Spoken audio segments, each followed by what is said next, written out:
Max ne pense qu'aux zizi. Il a beaucoup de succès d'abord. Il était aussi assez novateur. Je m'appelle Dominique de Samar.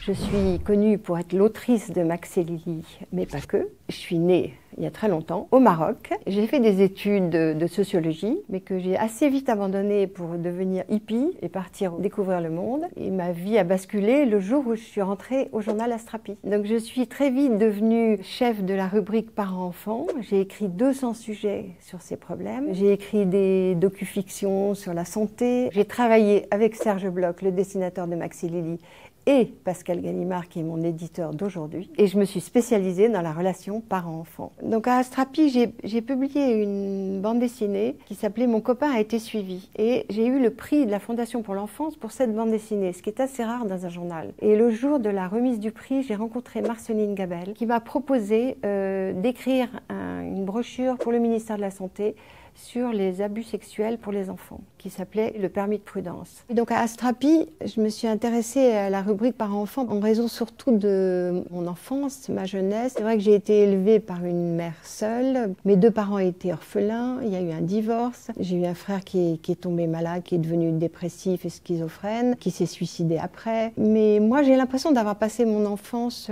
comme une flèche assez forte et assez paisible en fait, alors que c'était un peu un petit champ de ruines autour de moi. Profondément, je pense que j'étais l'enfant du milieu. Personne ne s'occupait de moi. Mes frères et sœurs étaient très capricieux. Je suis arrivée à me débrouiller seule, en fait. Peut-être que c'est une des pistes de la résilience, qu'il faut peut-être pas donner tout aux enfants tout de suite, leur rendre tout possible très vite. Il faut peut-être les frustrer un peu. Pas trop, parce qu'il ne faut pas qu'ils soient malheureux, mais les frustrer un peu, je crois que c'est bon. Donc je pense que ça apprend à résister, à se défendre. Après, j'ai eu envie pas de devenir une fée, mais de sauver tout le monde, quoi. Et d'aider les enfants, en fait, qui n'étaient pas assez entendus par leurs parents. Et aussi les parents, parce que je trouve que c'est difficile d'élever des enfants. Je suis tout à fait aux côtés des parents et je trouve qu'ils ont fort à faire, et surtout en ce moment. À la sortie des années Astrapi, j'ai eu l'idée de créer une collection qui s'adresserait aux enfants et un peu aux parents sur les difficultés de la vie et qui leur permettrait aux enfants de comprendre ce qui leur arrive quand ils ont des problèmes avec leurs copains ou dans la vie, et aux parents d'avoir des conversations intéressantes avec leurs enfants et de se faire respecter par leurs enfants aussi. J'ai eu la chance que Pascal et Christian Gallimard montent leur maison d'édition à ce moment-là. Et donc, on est parti dans la même aventure. J'avais proposé 50 livres déjà, et il y a eu les 10 premiers livres qui sont parus. Dans les premiers numéros de Max et Lily, j'ai évidemment proposé le thème des violences sexuelles sur les enfants, et j'ai écrit « Lily a été suivie ». Et le jour où, malheureusement, il y a eu l'horrible affaire Dutroux qui a éclaté, les parents étaient très désemparés, ne savaient pas du tout comment aborder le problème, et tout le monde s'est précipité sur Lily a été suivie. Ça a fait connaître la collection. Ça a été très très bien reçu parce que tout le monde a trouvé que le livre ne faisait pas peur aux enfants, il les prévenait. Ça a été un grand succès très vite, par les éducateurs, par les parents et par les enfants. Quand j'ai conçu la collection Max et Lily, je voulais que ce soit un frère et une sœur qui s'entendent bien. Je voulais qu'ils aient la chance d'avoir un papa et une maman à la maison, ce que je n'avais pas eu. Et je voulais que ce soit drôle et que ce soit la vie quotidienne, et que la vie quotidienne soit aussi amusante, soit comme un conte de fées moderne. Dans Max et Lily, j'essaye d'apprendre aux enfants à penser par eux-mêmes. Et j'ai été très touchée d'entendre une petite fille dans un journal qui avait été agressée par un pédophile et qui avait réussi à se défendre et qui avait dit d'un ton très naturel « mais je suis partie, j'ai dit non, mais j'ai fait comme Lily ». Donc c'est important parce que Lily a était l'exemple à suivre. Donc c'est ce que j'essaye de faire avec Max et Lily, c'est que les enfants bien confortablement installés dans leur lit vivent un danger, une difficulté, et que le jour où le danger arrive, en fait, ils sont prévenus, ils ont les armes pour se défendre. J'étais très heureuse que Serge Bloch accepte de dessiner cette collection, parce que là, moi, je suis scénariste, en fait. Lui est le dessinateur, et le scénariste, c'est lui qui dit le contenu de l'image, l'expression des visages, le comportement, le jour, la nuit, et qui évidemment écrit les bulles. Je lui envoie mon scénario, il me renvoie un crayonné par Internet.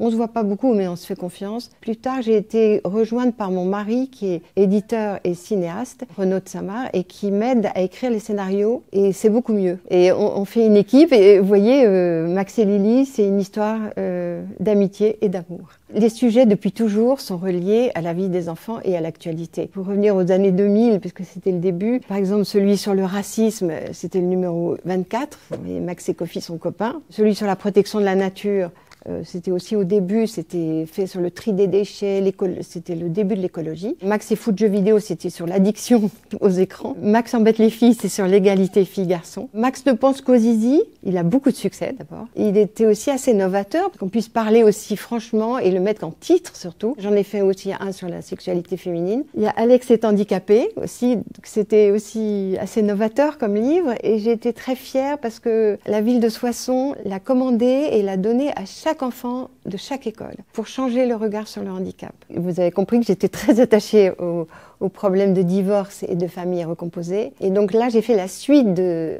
Les parents de Zoé divorcent et de Simon à deux maisons. Et là, c'est Lily qui veut aider sa copine à réconcilier ses parents. Elle va pas vraiment arriver à réconcilier ses parents, Zoé, mais ils arriveront à rire à la fin de l'histoire et du coup, c'est une fenêtre ouverte. On pense qu'ils vont arriver à se parler et à moins se détester parce que c'est quand même un grand drame pour les enfants d'avoir des parents qui se haïssent. Donc ça, c'est le dernier livre et il va y avoir 4 livres comme ça sur les familles recomposées dans Max et Lily. Dans Max et Lily, de quoi je parle? Je parle de la réalité surtout, de la souffrance, des difficultés. Et j'essaye de transformer le dur, le triste en drôle. Et j'essaye de raisonner, de rendre de l'intelligence et surtout de l'humour. J'essaye que les enfants puissent avoir un autre angle de vue et puissent rire d'une situation qui les angoisse. Et aussi que les parents puissent rire d'une situation qui les angoisse en se disant, au fond, j'arrive à en parler à mon enfant, c'est pas trop grave. Quelquefois, il faut caricaturer, exagérer, et même dans une situation atroce, il faut arriver à être drôle. Et drôle avec très peu de mots en plus, parce que vous avez vu les bulles de Max et Lily, hein. J'ai droit à très peu de mots. Les parents, surtout maintenant, ils cherchent des solutions pour éduquer leurs enfants le mieux possible. À chaque fois qu'il y a un problème, ils vont chercher un Max et Lily. Dans Max et Lily, j'essaye de faire une éducation positive, mais avec des règles, des repères, des limites, de l'intelligence et de l'humour. Je cherche pas à faire des enfants des tyrans tout-puissants.